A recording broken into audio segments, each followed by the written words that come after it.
और फिर हमें शनिवार का दिन दिखाया जाता है जहाँ हमारा मेन कैरेक्टर महंगाई को गणित के क्वेश्चन दे रहा होता है और महंगाई बोलती है कि मैंने तुम्हारे पिछले दिए गए गणित के क्वेश्चन को सोल्व कर लिया है। और फिर हमारा मेन कैरेक्टर बोलता है कि चलो ठीक है, मैं तुम्हें एक और बीजगणित का क्वेश्चन दे रहा हूँ। और फिर हमारा मेन कैरेक्टर उसको वो क्वेश्चन दे देता है और फिर जो महंगाई होती है वो उसे सोल्व करने की पूरी कोशिश कर रही होती है। फिर हमारा मेन कैरेक्टर बताता है कि तुम्हें हर एक क्वेश्चन को सोल्व करने के लिए जो पेपर में है उसे 10 मिनट मिलेंगे और ये क्वेश्चन सोल्व करने पर तुम्हें 3 मार्क्स मिलेंगे।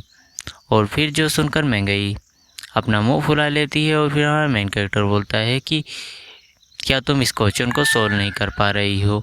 और फिर जो महंगाई होती है वो बोलने लगती है कि हाँ, मुझे पता है कि मैं एक बेवकूफ़ हूँ। फिर हमारा मेन कैरेक्टर बोलता है कि नहीं नहीं, तुम बेवकूफ़ नहीं हो, मुझे लगता है कि तुम बहुत होशियार हो। और फिर वो दोनों ऐसे ही आपस में बात कर रहे होते हैं। फिर हमारा मेन कैरेक्टर उसको उस क्वेश्चन को सोल्व करने लगता है और समझाने लगता है और बोलने लगता है कि देखो, तुम्हें इस क्वेश्चन को ऐसे और फिर ऐसे करना है। जो देखकर महंगाई बोलने लगती है कि ये क्वेश्चन तो बहुत ज़्यादा डिटेल में सॉल्व किया गया है। और फिर हमारा जो मेन कैरेक्टर है वो बोलने लगता है कि क्या तुम्हारे टीचर ने पहले तुम्हें इस क्वेश्चन को नहीं समझाया था। तो जो महंगाई होती है वो बोलने लगती है कि उन्होंने समझाया था, लेकिन उन्होंने इतने डिटेल में उतने विस्तार से नहीं समझाया था। जो सुनकर मैं मेन कैरेक्टर भी बोलने लगता है कि पता नहीं तुम्हारा टीचर कैसा था। और फिर जो महंगाई होती है वो बोलने लगती है कि जो सिस्टर झा याओ हैं वो सच ही बोलती हैं कि तुम जो भी कहते हो सच ही कहते हो। और फिर हमारा मेन कैरेक्टर बोलने लगता है कि क्या मतलब है तुम्हारा। और फिर जो महंगाई होती है वो हमारे मेन कैरेक्टर को चिढ़ाने लगती है और फिर वो दोनों आपस में ऐसी बात कर रहे होते हैं। फिर जो महंगाई होती है वो बोलने लगती है मुझे भूख लगी है। फिर हमारा मेन कैरेक्टर जो है ना वो खाना बनाने के लिए रेडी हो जाता है और वो सब यहाँ पर सब्जियों को काट रहा होता है। फिर वो दोनों ऐसे ही सब्जियों को काट काट के बात कर रहे होते हैं।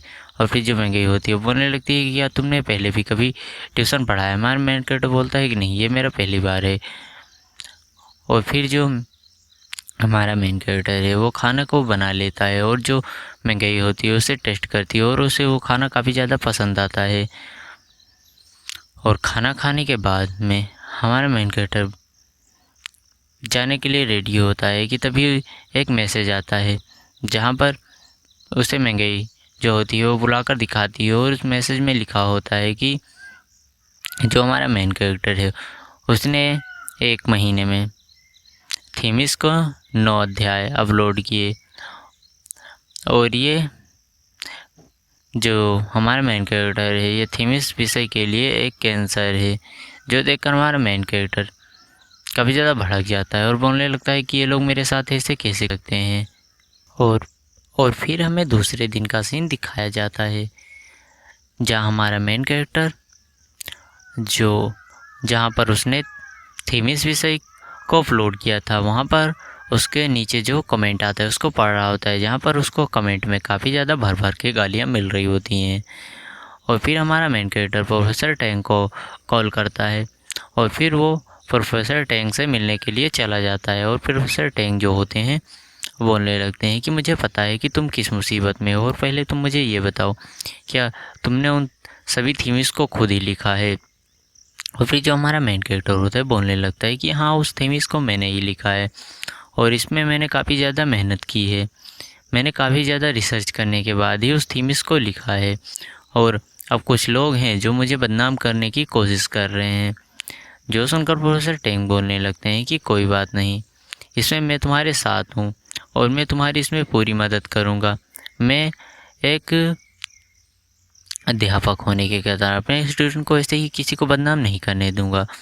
और फिर जो हमारा मेन कैरेक्टर होता है वो प्रोफेसर टैंग को धन्यवाद बोलता है और धन्यवाद बोलने के बाद फिर हमें कहीं और का सीन दिखाया जाता है जहाँ पर जो एक आदमी होता है वो अपने कुर्सी पर बैठा होता है और वहाँ पर तभी उसका जो एक एम्प्लॉय होता है वो आता है और बोलता है कि सर, मैंने एक जीनियस बच्चे को खोजा है जो कि थीमस विषय में महारत हासिल कर रखा है और उसने 1 महीने में 9 थीमस के विषयों पर अध्याय को लिखा है। जो सुनकर वो काफ़ी ज़्यादा हैरान हो जाता है जो बॉस होता है और वो बोलने लगता है कि इस जैसे बच्चे को मुझे अपनी कंपनी में लेना चाहिए और इन जैसे टैलेंट को बिल्कुल भी बर्बाद नहीं जाना चाहिए।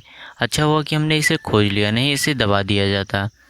और फिर हमें एक पत्रकार को दिखाया जाता है जो कि बोल रहा होता है कि मैं एक वकील के ऊपर लिखने जा रहा हूँ और इस वकील को तो कोई अब नहीं बचा सकता।